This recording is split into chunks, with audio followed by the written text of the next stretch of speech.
Al-Baqarah ayat 183. Ya ayyuhalladzina amanu kutiba alaikumus syiyam kama kutiba 'alal ladzina min qablikum la'allakum tattaqun. Iman dulu, puasa, akhirnya takwa. Nah, setelah lulus puasa, kita perbaiki, kita tingkatkan, semakin serius, semakin benar, karena dilatih terus. Nah, yang benar, yang serius itu bahasa Arabnya haq. Ya, kalau dikaitkan dengan takwa, haq tuqati. Ya, haq itu kebenaran mutlak yang nggak bisa ditawar, yang sumbernya dari Allah. Kalau masih relatif disebut dengan sidqun namanya. Ya, ada yang suka merah, yang lain mengatakan saya senangnya biru. Yang lain bilang saya senangnya putih. Bagi si fulan putih benar. Bagi si fulan biru yang benar. Itu sidqun namanya. Ya, itu sidqun. La yahtamilu sidqa wal kadzib. Sesuatu yang masih relatif. Tapi kalau kebenaran mutlak yang nggak bisa ditawar dan semua sepakat itu benar.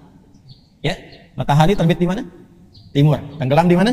Di barat. Kalau siang terang, malam gelap. Itu kebenaran mutlak yang nggak bisa ditawar. Dalilnya jelas, terlalu jelas untuk ditolak. Itu hak namanya. Nah, semua yang bersumber dari Allah itu disebut hak, tidak pernah disebut dengan sidqun. Selalu hak. Manusia membenarkan disebut shadiq. Kalau terus membenarkan tanpa ragu disebut siddiq. Karena itu kenapa Abu Bakar disebut as-siddiq? Karena membenarkan walaupun alasan apapun untuk membenarkan sesuatu yang jelas kebenarannya. Karena itu di Quran ketika kebenaran disandarkan kepada Allah, itu menggunakan kata hak bukan sidq. Al-haqqu min rabbika fala takunanna minal mumtarin. Al-Baqarah ayat 147 contohnya. Nah, takwa itu mesti hak. Ya, takwa itu mesti apa? Hak, bukan sidqun lagi. Karena itu kalimat Qur'annya, firman Allahnya, ya ayyuhalladzina amanu taqullaha haqqa tuqatih. Jadi kalau ingin bertakwa, lakukan karena Allah. Bukan karena ada manusia, Anda rajin infak. Ada manusia, Anda rajin menunaikan salat. Lakukan karena Allah. Dan ikuti apa yang Allah berikan petunjuknya. Lalu dijelaskan Rasulullah sallallahu alaihi wasallam. Tunaikan dengan serius. Jangan cuma karena Ramadan Anda tahajud malam. Ba'da Ramadan selesai. Jangan karena Ramadan Anda rajin ke masjid. Ba'da Ramadan selesai. Anda melakukan itu karena Ramadannya atau karena Allah? Makanya para ulama mengatakan, kalau ada waktu yang istimewa atau tempat yang istimewa, bukan ditujukan untuk kita mengagungkan tempat atau waktunya, tapi supaya kemuliaan pendidikan di tempat dan waktu itu menyebar ke semua tempat dan waktu. Anda umrah haji insya Allah berangkat, yang akan berangkat, kita doakan mudah-mudahan mendapatkan yang terbaik dan mabrur insya Allah. Yang belum berangkat kita doakan dipercepat insya Allah. Di Makkah dengan Madinah itu lebih semangat kan ibadahnya. Ya.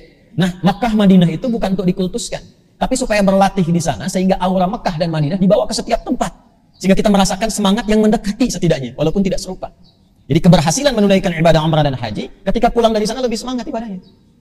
Sama dengan Ramadan. Kalau Ramadan waktunya dibelikan, Ramadan itu bukan sekedar kita untuk memfokuskan berlatih meningkatkan saat Ramadan, itu betul bagus. Tapi keberhasilan orang yang selesai dengan Ramadan adalah ketika dia membawa aura Ramadan ke setiap waktu walaupun suasananya tidak serupa. Walaupun kuantitasnya tidak sama, tapi dia membawa suasana itu sehingga dapat percikannya. Malam masih senang tahajud, walaupun mungkin rakaatnya tidak sampai 23, tidak sampai ke 11 misalnya. Masih mau baca Quran walaupun sebulan khatamnya mungkin tidak sebanyak saat Ramadan. Itulah hak. Lakukan karena Allah, bukan karena waktunya, bukan karena tempatnya. Dan konsisten jaga itu sampai wafat. Wala tamutunna illa wa antum muslimun. Orang yang bisa mengerjakan itu, insya Allah selamat hidupnya sampai dia kembali kepada Allah.